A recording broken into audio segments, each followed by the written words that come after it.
जय हिंद दोस्तों, पूर्णिया खबर पर फिर से एक बार आपका स्वागत है। घर का लाडला या लाडली जब इस देश में एग्जाम देने के लिए निकलता है तो उसके साथ कैसा व्यवहार होता है आप लोग जानते हैं कि जब आप लोग एग्जाम देने जाते हैं, मैट्रिक का भी एग्जाम देने जाएंगे तो उसमें आएगा कि भैया ये कपड़े खोल दो, पहले चप्पल पहनो तो ये पहनो, हेयर बैंड नहीं बनो, है लड़कों के साथ तो अलग जुल्म होता है। अगर आप मुश्किल से 2 सेकंड लेट हो गए तो आपको घुसने नहीं मिलता है। क्या ये विधानसभा पे अप्लाई होता है? ये भारत का कानून में सबको समानता है या नहीं बताइए? और आप लोग को मिलती है समानता? बस यही समानता की लड़ाई है मेरे दोस्त। आप लोग जागिए। और ऐसे भी जानते हैं कि पूर्णिया जिला के लिए एक गर्व की बात है, पूरा इंडिया में जो 28 शहर चुना गया है उनमें से आप बहुत खुशकिस्मत हैं कि पूर्णिया के धरती को भी मौका मिला है। उन 28 जिलों में से एक जिला पूर्णिया है। तो इसलिए आप लोग बढ़ चढ़ करके इस बात को फैलाइए, बताइए कि भैया हमको भी इज्जत चाहिए। इज्जत से आगे की बात होती है क्या? परीक्षा लीक। भैया इलेक्शन लीक क्यों नहीं होता है? प्रधानमंत्री में लीक क्यों नहीं होता है? अरे हर चीज में लीक नहीं होता है, ये परीक्षा में इतना लीक क्यों होता है? भैया बड़ा लेन देन है क्या?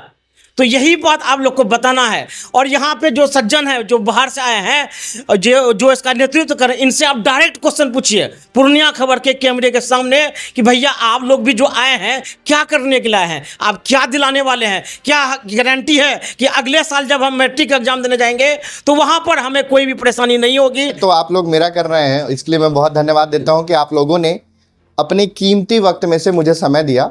और मैं शुक्रगुजार हूँ इरशाद साहब का, जिन्होंने हमें अपने कोचिंग इंस्टीट्यूट में आने का मौका दिया और बच्चों से मिलने का मौका दिया। देखो भाइयों, हम लोग भी आपके ही तरह कहीं कोचिंग में पढ़ते थे, किसी स्कूल में पढ़ते थे, और फिर जब क्लास 10th किए तो ये आया सपना कि चलो भाई बड़ा इंजीनियर बनते हैं। फिर उस मुहिम में निकले। खैर हम लोग तो 14 तक 12 कर लिए थे, उसके बाद बीटेक कॉलेज में एडमिशन भी मिल गया, कॉलेज भी हमारा ठीक ठाक निकल गया। लेकिन वो जो वक्त था ना, वो वक्त अब नहीं है। वो इसलिए अब नहीं है क्योंकि आप लोग सोशल मीडिया चलाते होंगे, सब भाई रील देखता होगा, और रील में जो अब कोई समुद्र की रील आती होगी, पहाड़ियों की रील आती होगी, उसमें बीच में एक आध रील ऐसी आती होगी जिसमें आप देखते होंगे कि इस देश में किसी न किसी प्रदेश में पेपर लीक हो गया और उसके विरोध में लोगों ने आवाज़ उठाना स्टार्ट किया। फिर आप देखिएगा कल के डेट में वो रील गायब हो जाएगा इंस्टाग्राम से, फिर एक नया रील चढ़ेगा जिसमें ये आएगा फिर किसी दूसरे प्रदेश में पेपर लीक हो गया। और मीडिया वाले इन चीज़ों को वो दिखाने को समझते ही नहीं है कि ये चीज़ दिखाने के काबिल है। तो सबसे पहले हमारा जो यहाँ पे आने का उद्देश्य है वो आपको ये बताना है कि आपका अधिकार जो है वो क्या है, क्यों है, और उस अधिकारों का यूज़ आप कैसे कर सकते हैं। हम सब वोटर आने वाले कल में 18 के हो जाएंगे, आप लोग भी वोट देंगे, एक ढंग का गवर्नमेंट चुनना चाहेंगे। और आप लोग सोचिएगा कि एक अच्छा पढ़ा लिखा आदमी जो है वो शिक्षा मंत्री, एजुकेशन मिनिस्टर बने, जो आपके हक और हुकूक की बात सोचे और आपके आने वाले भविष्य को संवारने का काम करे। क्योंकि यहाँ पे जितने भाई बैठे हैं, मुझे नहीं लगता कि कोई ऐसा सोचते होंगे कि अरे ठीक है कुछ बन जाएंगे तो घर वालों को नहीं देखेंगे, घर वालों को नहीं संभालेंगे, या आगे परिवार नहीं बनाएंगे। तो घर वालों को संभालने के लिए, देखने के लिए और परिवार बनाने के लिए कमाना बहुत ज़रूरी है।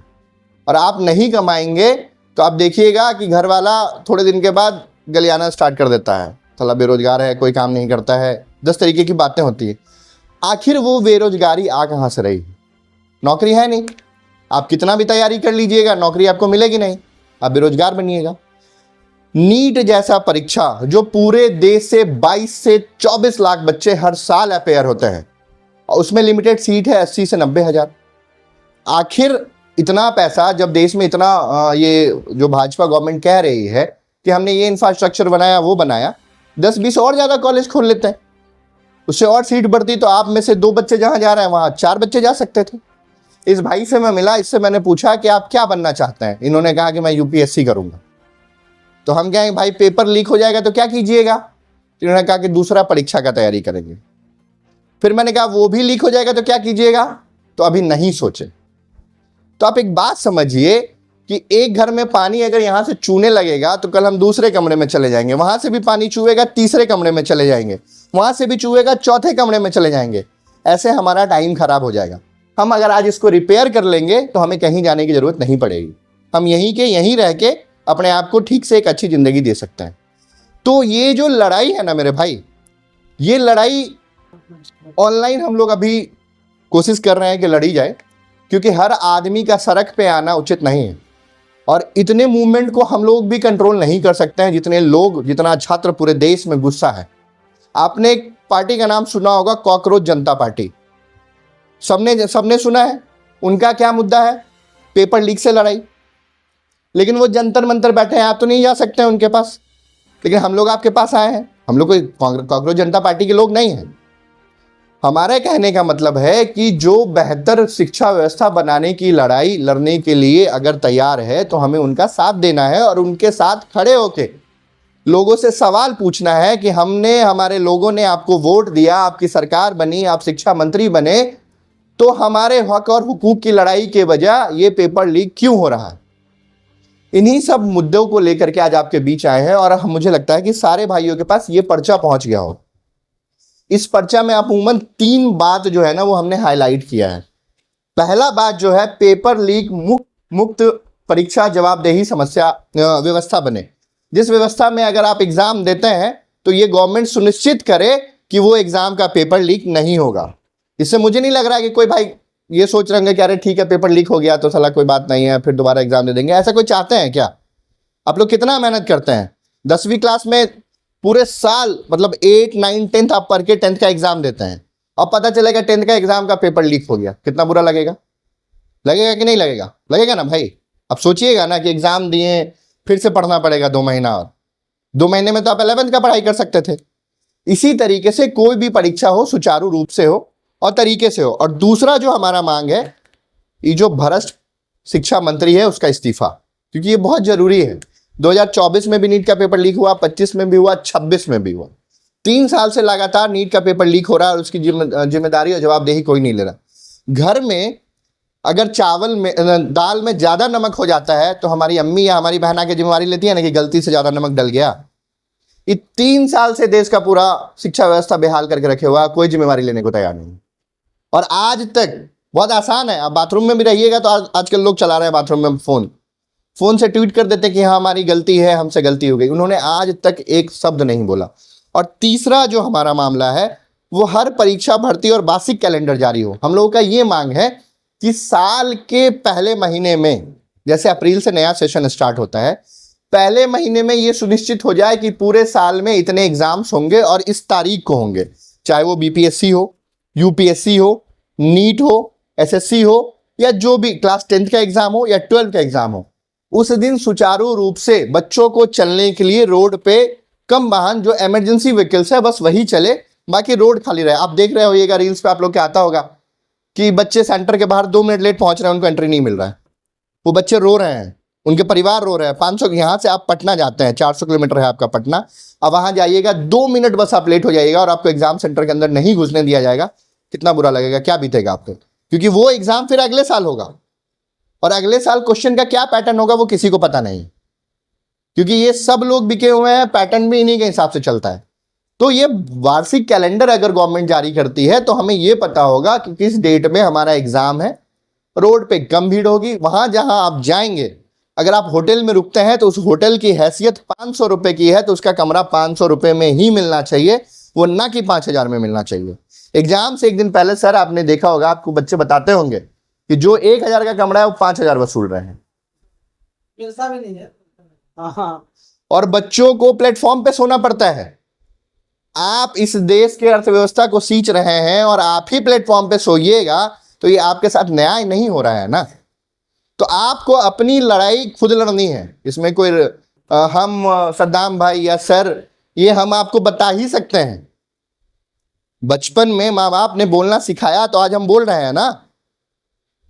तो आपको हम सिखाने आए हैं कि भाई आप अपनी जिम्मेवारी को पढ़ाई लिखाई के साथ समझिए कि आप भी अपने आवाज को बुलंद कर सकते हैं, जिससे आने वाले कल में आपका भविष्य संवर सकता है। बस मोटा मोटी इतनी ही सी बात है।